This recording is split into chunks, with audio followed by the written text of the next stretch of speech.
Hello, everyone, and welcome back to our series, The Arc Path to Recovery. I'm so deeply honored that you've returned to continue this journey with us. Today, we're talking about deconstructing the myth of willpower. If you're joining us today, I want to acknowledge the courage it took simply to join us live on ARC TV or pressing play. Healing from a lifetime of struggles with your body, your health, and your eating patterns isn't easy. It requires bravery. It requires showing up, even when you feel exhausted. So thank you for being here. Before we dive into today's profound material, I want us to take a few minutes to fully arrive in this space. I want you to step out of the rush of your day. If it's safe and comfortable for you to do so, please close your eyes. If not, just soften your gaze and look at a spot on the floor in front of you. I want you to take a slow, deep breath in through your nose. Hold it for just a moment and then release it through your mouth with a sigh. Let's do that again. Inhale deeply, filling your lungs entirely, and exhale, letting your shoulders drop away from your ears.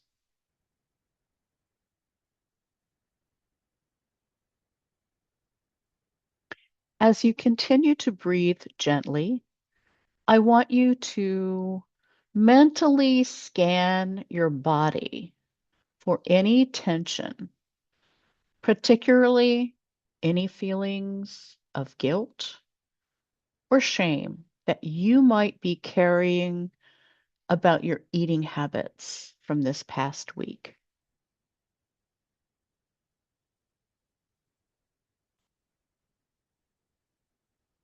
Imagine that shame as a heavy weight resting on your chest.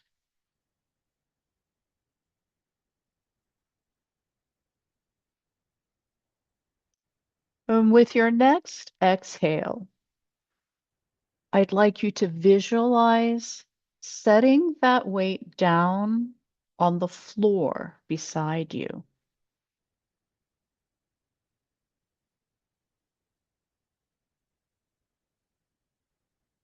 You don't need it here. This is a space of absolute safety, understanding, and scientific truth.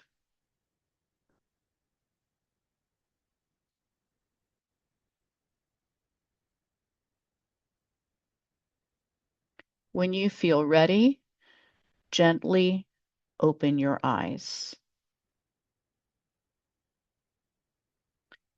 Last week, we opened our curriculum by discussing the engineered food environment.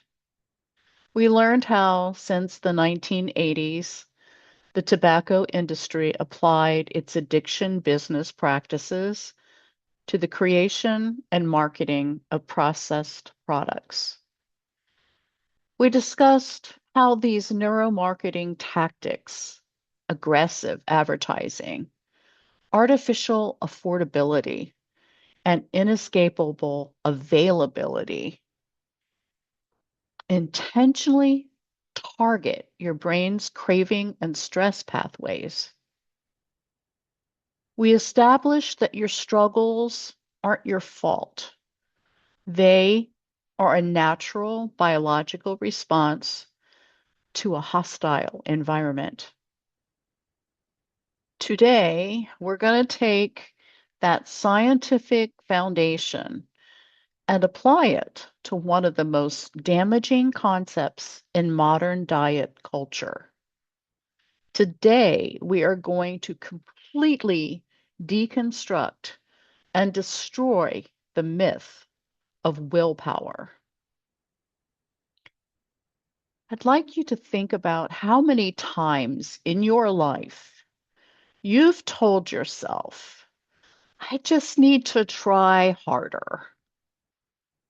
How many times have you looked in the mirror and thought, if I just had more willpower, I wouldn't be in this situation?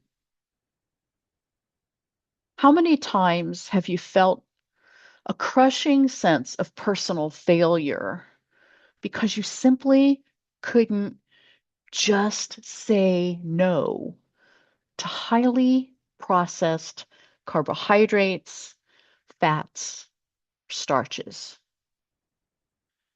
Today, we're going to learn exactly why relying on willpower has never worked for you, why it was mathematically and biologically impossible for it to work, and more importantly, what we're going to do instead. To understand why willpower is an illusion, we first need to pull back the curtain on the actual biology of what a craving is. Society tells us a craving is a sign of weakness or a simple desire that we should be able to swat away. But science tells a completely different story. Deep inside your brain, there are intricate networks called pleasure pathways. These cells are highly vulnerable to something called Pavlovian conditioning. You might remember learning about Ivan Pavlov in school. He rang a bell every time he fed a dog, and eventually the dog would salivate just at the sound of the bell, even if there was no food present. Your brain works the exact same way. Over the years, your brain has learned to release craving neurotransmitters simply in response to environmental stimuli and cues. You don't even have to take a single bite of food. Just seeing a brightly colored sign on your drive home, feeling a wave of stress after a difficult phone call, or sitting in a specific chair in your living room where you usually watch television can trigger a profound biological reaction. But it goes much deeper than simple environmental cues. When you consume highly processed combinations of refined carbohydrates and fats, you are not just eating a meal, you're provoking a massive dual response in your brain. These engineered items trigger both a natural food survival response, the biological drive that tells us we need to eat to stay alive, and an addictive drug like response at the exact same time. When these two responses happen simultaneously, your brain is absolutely flooded with craving neurotransmitters. This chemical flood creates a biological drive to consume that operates far, far below your conscious decision making. It's a physical, chemical wave that hijacks your nervous system. You aren't consciously choosing to crave these specific fats or starches. Your brain is executing a conditioned chemical command that you have zero conscious control over. Let's look closer at the anatomy of this process, because this is where the myth of willpower completely falls apart. Imagine your brain has two main decision-making centers. In the center, you have the midbrain. The midbrain is primitive. It handles your survival instincts, your alarm systems, your cravings, and your stress responses. It's fast and it's reactive. Behind your forehead, you have the frontal lobe. The frontal lobe is the CEO of your brain. It handles logic, executive function, learning, memory, and impulse control. This is the part of your brain that thinks about your long-term health goals. This is the part of your brain that wants remission from chronic pain or illness. This is the most important concept I will teach you today. Willpower lives exclusively in the frontal lobe. Now, let's look at what happens when you continuously consume highly processed carbohydrates, fats, salt, sugar, and dairy. The concentrated nature of these products causes your midbrain to become hyperactive. Your craving and stress pathways light up like a siren. When this happens, a physical shift occurs in your brain. The blood supply is actually pulled away from your frontal lobe to fuel the hyperactive midbrain. Let me repeat that so you can truly let it sink in. The blood supply is physically pulled away from your frontal lobe. Because of this, the brain cells in your frontal lobe that carry out executive function begin to deteriorate and temporarily shut down. When your frontal lobe's cognitive function is suppressed and starved of blood by the biological effects of processed products, your willpower is physically, anatomically shut down. You can't access it. It's entirely offline. Therefore, giving in to a craving is a symptom of impaired brain function, not a lack of moral strength. Expecting yourself to use willpower in the middle of an intense craving is like expecting yourself to run a marathon with a broken leg.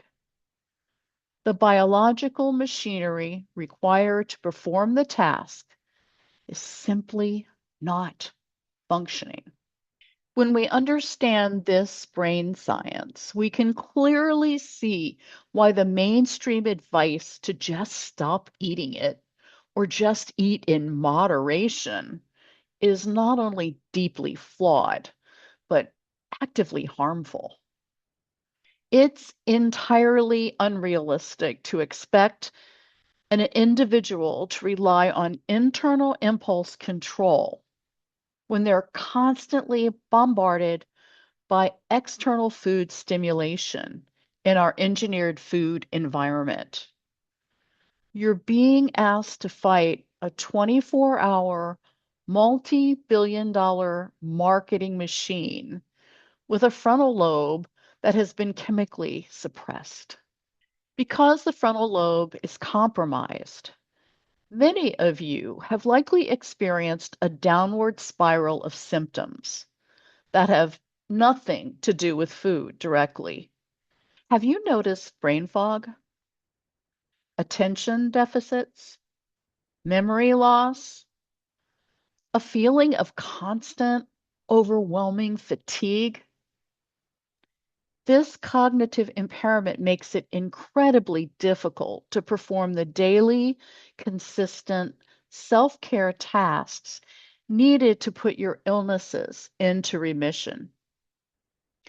When your brain is foggy and tired, the idea of preparing unprocessed proteins, measuring healthy fats, or cooking whole grains feels like climbing a mountain. You become too tired, too confused, and too overwhelmed to fight the current.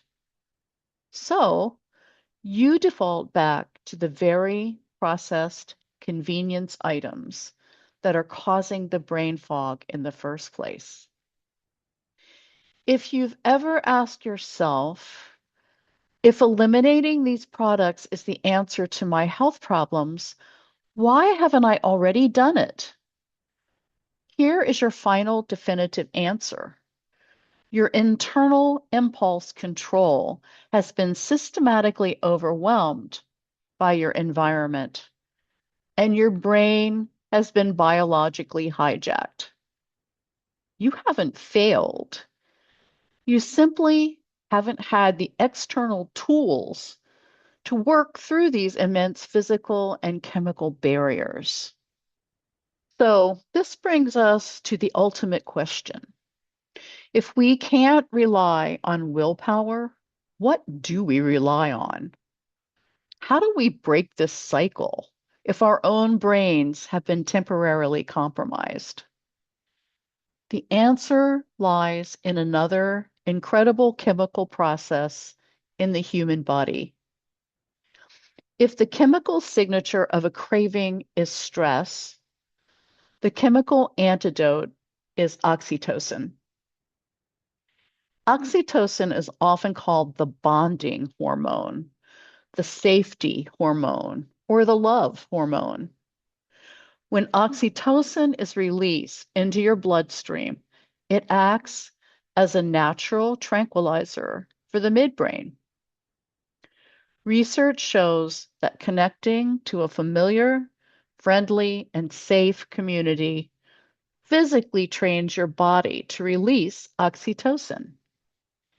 When you feel seen, heard, and validated by people who share your exact struggles, your brain registers safety. This release of oxytocin naturally and rapidly lowers your stress levels, which in turn directly reduces your biological cravings for processed carbohydrates, starches, and dairy. We are replacing the myth of willpower with the science of connection. By plugging into a community of people who understand exactly what you are going through, you literally change your brain chemistry. You use the power of healthy social connection to keep your nervous system calm, keeping the blood flowing to your frontal lobe so it can heal. This is where we introduce a massive shift in how you navigate your daily life. Instead of waiting for a craving to strike and then desperately trying to fight it off, we want you to proactively build a shield of oxytocin around yourself before the craving ever has a chance to take root. We don't want you to wait for an emergency. If you only reach out to the community when you're in a state of panic or intense craving, your brain might accidentally start associating the community with that feeling of stress. Instead, we want you to establish a profound baseline of safety and calm when you're already feeling in control. This is exactly why ARC TV exists. We currently offer up to 15 hours a day of live face to face connection. We want you to integrate this into your life in a way that feels natural, gentle, and completely aligned with your schedule. We want you to log into ARC TV simply to hang out. Listen while you fold laundry. Listen while you prepare a meal with unprocessed proteins and healthy fats. Or just sit quietly and absorb the calm, grounded conversation of our community. By doing this, when you're not triggered, you're actively retraining your brain. You are redirecting your mirroring instincts toward a healthy community. You're keeping your oxytocin levels high, which naturally suppresses the hyperactive midbrain before it can act out. You are building a proactive neurological shield. You're taking your power back on your own terms. As we bring this session to a close, I'd like to give you some concrete action steps for the week ahead. First, let's take a look at your calendar for this week. Look for the calm pockets of time. I'd like you to proactively schedule 2 or 3 times to log into ARC TV. Choose times that work effortlessly with your schedule, times when you're feeling relatively stable and in control, if possible. Let yourself be part of the community from a place of empowerment and not desperation. Let the soothing voices of the community members act as a daily vitamin for your brain rather than an emergency medicine. Second, for your journal reflection this week, I'd like to ask you to spend some time writing out the answer to this prompt. Think of a specific time this past week or this past month when you tried to use willpower to fight a craving. Knowing what you know now about how blood flow leaves the frontal lobe, how can you forgive yourself for that moment? And how will building a proactive routine of connection change your journey? Take your time with this prompt. Let it be an exercise in deep self forgiveness. Thank you for your time, your focus, and your incredible vulnerability today. Be gentle with yourselves this week as this new information settles in. And remember, it's not a moral failing, it's biology. It's not willpower, it's proactive connection. I'm so proud of you. I'll see you on ARC TV, and I'll see you back here next week. Thank you for being here.